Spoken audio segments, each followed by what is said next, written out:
individually कितने तेल के कुएं हैं? How many oil wells do you own? Is education free for you if you study abroad outside UAE? Let's say in London, marries an Emirati girl, then do they get citizenship? इतनी बार मैं Dubai आया हूँ मगर किसी एक local एमिराती से मेरे को मिलने का मौका नहीं मिला कि जिनके साथ में यहाँ के फूड कल्चर और साथ में जो गवर्नमेंट के कहा जाता है ना कि अमेजिंग बेनिफिट्स दिए जाते हैं एमिराती लोगों को कि भैया शादी पे इतना पैसा मिलना, गवर्नमेंट की तरफ से हर चीज़ फ्री। ये बात कितनी सही है कितनी गलत है? आज एक एमिराती बंदा अपने को मिला है, उसके साथ एमिराती खाना खाते हुए जो यहाँ के UAE के लोकल्स होते हैं, और उनसे काफ़ी सारे सवाल पूछते हैं और पता करते हैं कि भैया कितनी चीज़ें फैक्ट हैं और कितने मिथ।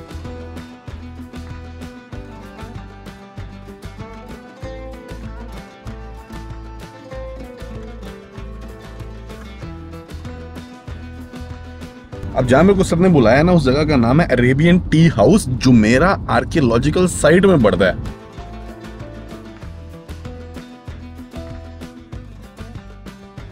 तो जी यहाँ पे बुलाया उन्होंने जो मेरा आर्कियोलॉजिकल साइट है।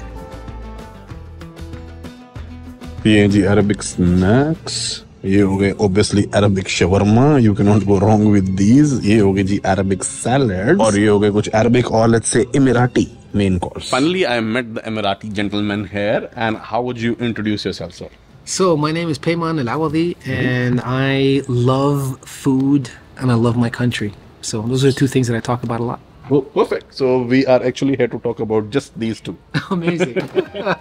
And your experience as a citizen. So maybe we can order the food first, and while it comes, I can ask you some questions that I've been meaning to ask an Emirati for a very long period of time. Oh, fantastic. I hope I can give you the right answers. I would assume. So मोटी-मोटी बात जो मेरे को समझ आई, sir can understand Hindi, right? Yes. Probably he's not as fluent, but जो मैं बोल रहा हूँ उनको समझ आ रही है। तो 3 different regions हैं Arabic food के। One is North of Africa, right? अब North of Africa में कौन से cuisine आती? So the main cuisine is something called couscous. Okay. So that's the main dish, and you have it with fish, you have it with vegetables, you have it with meat, you have it with chicken. And और उसके बाद आ जाता है GCC, जो कि यहाँ पे Gulf countries basically. So UAE, Saudi Arabia, Kuwait, Qatar, Bahrain. So the most typical dish is what we refer to as machbous, whether it's fish, chicken, or lamb. What about the most popular ones? Hummus, pita, falafel, shawarma. Where does all of that come from? So that all comes from the third Arab region, which is what we refer to as the Levant region. Okay. So that's Jordan, Palestine, Syria, Lebanon, like that area. Okay, all right. So hummus, tabbouleh, falafel, shawarma, all that comes from there. Oh, yeah, all of that? And it's most popular in the world, by the way. And yeah. Lovely food. Oh, wow. So we call that dango. Okay. And it's basically rehydrated chickpeas and just cooked in brine, basically. So that's just salt water. Okay. And then you have the Szechuan peppers as well. This is haris, and haris is a porridge. So this is mashed up wheat. Okay. With lamb that's slow cooked, and then just pulled, and it's in there as well. So lamb and wheat. Nice.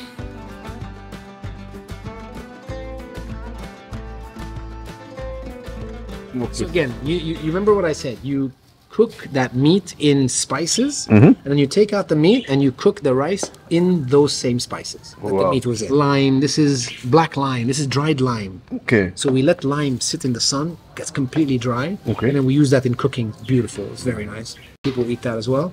Of course, this is the yogurt. You could use that with this, and I think this has yogurt and cucumber probably in it. Wow. And then you've got white rice. And then this is, so curry or like anything with a sauce, we call it saloon. Okay. Saloona. Bon appetit. Bon appetit. इसका test भी बिल्कुल वैसे ही है जैसे मैं बचपन में मेरे को अगर जल्दी भूख लगती थी, मम्मी ने चने की सब्जी बनानी हो तो उबले चने तड़के डालने से पहले निकाल के दे दी, उसमें थोड़ा सा नींबू और हल्का सा कच्चा प्याज काट के, but very good, very refreshing for evening और let's say bread snack. This is, it's not a light dish. Yes. But it is beautiful. So I want you to try it this way. ये basically एक तरीके का आटा रोटी उसको mash करके साथ में थोड़ा सा मटन मिला के या लैम्ब मिला के हल्के से मसाले डाल के बनाते हैं. पेट भरने वाली चीज़ है, हैवी ऑन कार्ब्स. तो मैंने जी इंस्टाग्राम पे एक पोस्ट डाली थी कि अगर मैं एक एमिराती जेंटलमैन से मिलने वाला हूँ, आप लोगों को कुछ सवाल हैं तो मेरे को बताइए. अब सवाल थोड़े से ऐसे हैं तो थोड़े अजीब भी हैं, तो इसलिए I'll ask you those questions if you can tell me something. पहला तो ये कि आपके individually कितने तेल के कुएं हैं? How many oil wells do you own? Unfortunately, we say anda zero. Zero. Unfortunately. ठीक है. अब किसी ने ये भी बोला है कि भाई क्योंकि होता क्या है, हमें जो लगता है कि यहाँ पे अगर किसी ने अपना बिजनेस क्रिएट करना है तो you have to make an Emirati a partner. It used to be the case for almost all the businesses. Now it has really faded out. अब फ्री जोन्स आ गए हैं जहाँ पे उसकी ज़रूरत नहीं होती. मेनलैंड में भी कई जगहों पे एक्सेप्शन है, बट उससे एक परसेप्शन ये बनती है कि आप लोगों को प्रॉफिट का शेयर वैसे ही मिल जाता है किसी बिजनेस से, क्योंकि आप उसके अंदर एक साइलेंट ओनर हो और गवर्नमेंट के आपको इतने बेनिफिट है कि आप लोगों को कुछ करने की ज़रूरत नहीं पड़ती. तो क्वेश्चन ये है कि एमिराती लोग दिन में कुछ 1-2 मीटिंग अटेंड करने और चिल करने के अलावा करते क्या, टाइम पास कैसे करते हैं? It's a misconception. We all work. So all Emiratis, of course, are encouraged to go to university. So we have a high number of university graduates. Okay. And then the government is the biggest employer for Emiratis. And we're a small population. We're 12% of the whole population. So the government has the ability to take most of us into the government sector. Okay. So we do all work. Okay. But of course, the UAE is very entrepreneurial. Right. So you will find almost everybody has a job and has 1 or 2 businesses on the side. Acha, okay. So how many hours do you have to work for in a government job? Like what are your working hours? So now it's changed. Once upon a time, it was 7:30 to 2:30, very short. Now most government entities are 8 to 4 or 9 to 5. It's gone back to a normal and 5 days a week, of course. 5 days a week. 5 days. Okay, so it's still not 4.5 days a week. So you have the Emirate of Sharjah, which works 4 days a week. Okay. There are some entities which allow you to work 4.5 days. So on Friday, you work until 12, you go and pray, and most people say, you're not off, but go and work from home. Okay. Other people will say, look, go and pray and come back. So Okay. we're kind of in this transition phase where different people are doing different. It's a very vague question, but generally people would want to know that if they want to come to UAE and they want to start a business, what is working? Other than, I would say, real estate. Real estate. Which obviously works in many cases. Sure. Okay. So a few things to think about. One is, where is the government themselves investing and supporting? Okay. The biggest one, I would say, one of the biggest ones right now is industry. Okay. Okay? And anything where you manufacture in the UAE is big. Okay. So UAE is saying, if you have a manufacturing facility, come to the UAE and we will help you and we'll subsidize you. Okay. Okay, so that's one. So any industry is big over here. Number 2, agriculture. Anything that's big, agriculture. Agriculture? Yes. And you're saying that for a country that is primarily based out of a desert? Correct. Okay. So- enlighten me. So what happens is the government is saying that we will help any form of agriculture that you're doing. If it's traditional agriculture, the government already has projects where they desalinate water and they will subsidize desalinated water for you. Okay. Okay, so that's one. They even help you with certain things within your land. That's number 2. Number 3, they also encourage vertical farming, aquaponics farming, and things like that. Okay. You know that we have a salmon farm over here. Yeah? We have a salmon farm. Oh, nice. We have the biggest vertical farm in the world, if I'm not mistaken right now, is owned by Emirates Airlines. It's right next to the airport. We have that as well. Okay. Rapid fire. Coffee with Karan. Okay. Coffee with Karan. I can't think of many questions, but whatever comes to my mind. Okay. So, do you pay for school? Yes. And I'll tell you why. The misconception is government schools are free. Okay. But as of today, the majority of people go to private schools and you have to pay for private schools. Okay. Unless you work for a company that subsidizes part of your school fees for your kids. There are companies that do that, by the way. Okay. And same for college. Do you pay for universities? So we have government universities where you don't pay. Okay. So they're usually called the higher colleges of technology, non-paid for Emirati nationals. Okay. But if you want to go to a private one, the American universities, you have to pay. Perfect. And do you get any special benefits marrying an Emirati woman? Oh, so yes. So I have to look. Let me tell you. Let me answer the question. Then talk to you about why all that happens. Okay. The answer is yes. So if your salary is a certain amount and it's a lower amount, I can't remember. I think it's $3,000. If your salary is lower than $3,000, then the government subsidizes your wedding. So they will give you money for you to have a wedding. Okay. Okay, so they have a certain amount. I can't remember what that amount is. They either do that or they tell you, come, we're doing a big group wedding. Okay. Ah, okay. And they do a group wedding for 50 or 100 people. Okay. But the government pays for everything. Okay. Okay, so they do. So one thing to note is, people always ask, why does the government give Emirati citizens so much? And it has to do with the essence of tribal culture. Okay. And tribal culture is very deep and very strong over here. The tribal culture has the head of the tribe, who is the sheikh. So in every emirate, we have the head of the tribe, the sheikh. And it's their responsibility to take care of everybody. Okay. This is why, there's a lot of sharing of wealth with the people. So today, like you said, schools. Today, if you were unwell and you couldn't find a doctor here in the country, the government has to send you abroad to get, healed and to come back, to get treated and to come back. So you don't pay any taxes? No one pays any taxes on income, I guess. Not on income. But you guys pay the VAT, 5%? We do pay the VAT. And corporate tax is also in play now. Yeah. But no income tax. And golden visa. A lot of people are asking, what is the golden visa all about? Yeah. So a couple of years ago, the UAE decided for the first time that they would have this golden visa scheme. And it's basically a 10-year visa. Okay. And a couple of years ago, they opened it up for, certain professionals. All right. So you could be in media, you could be a teacher, you could be somebody who had a business. There was a lot of verticals where you could be recommended to get the golden visa. Nowadays, to get the golden visa, the process is actually a lot simpler. You go to certain government websites and you apply. Okay. And they ask you for some documentation. Why should you get the golden visa? And I can tell you this, that it's not about the ease or the difficulty, but there's a general sense that the UAE requires a bigger population, and we know that because the economy is growing and we need more people.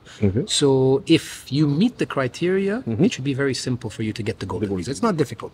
Go check on the sites. One of the sites to check for anybody that's in culture and media and things like that is the Dubai Culture website. Because I think I always say this one is still a little bit more mellow. Okay. This one has a lot more flavors and things. I will save that for our taste buds after this one.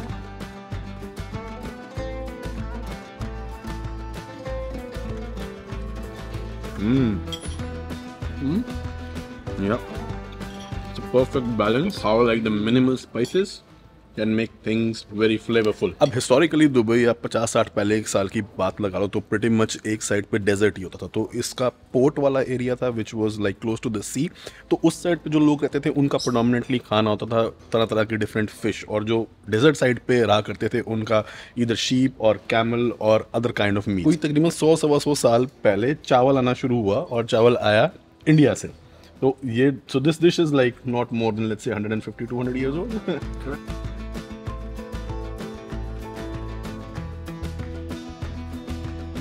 But this is great. Like, I love a curry that is thick like this. Yeah, absolutely. You guys in India, you guys make great thick curry. Compared to obviously Indian dishes, very mellow. There really isn't a lot of spices in there. Yeah, but I can. Tomato base. Yeah, I can literally taste the tomato. Correct. That's the foremost that comes to your palate, and then very nicely mixed with the mellow spices, some salt, and rapid fire again. Okay. Is education free for you if you study abroad, outside UAE, let's say in London? So we have multiple government entities that do scholarships for Emirati nationals. And if you apply and you meet the criteria, then you get a chance to be sent abroad to study. And everything is paid for. Like even the... Education, life, you get a monthly stipend, all of that. Yeah. So if you get the scholarship, that's how it works. What's the percentage? Like I was a 60%. Have I gotten it, or I need to get 70, 75, 80? It might be a little bit different. Okay. 70, 75 maybe? Probably 75. If I was getting all of that, I'll study hard. Okay.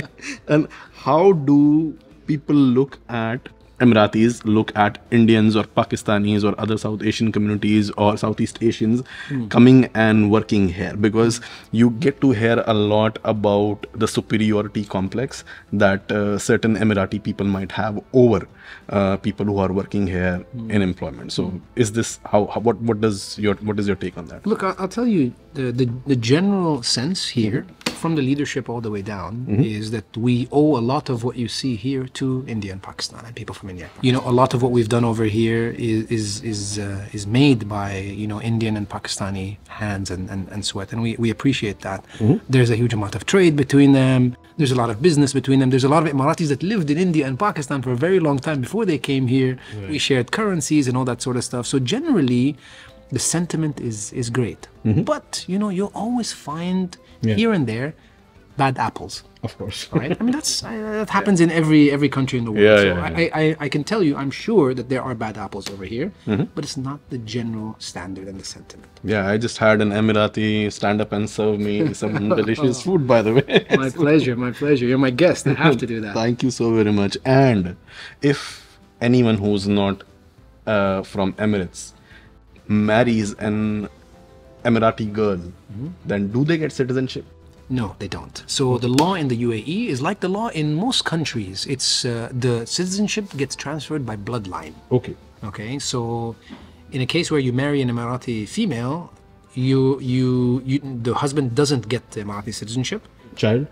The child also doesn't get citizenship. Okay. Gets the father's citizenship. Okay. Okay, and they tell you that before you get married. They say, look, by the way, you cannot come back later and claim for it. Having said that, we do have a law called Abna al-Muwatanat. Okay, Abna means the sons and daughters. Muwatanat means Emirati women.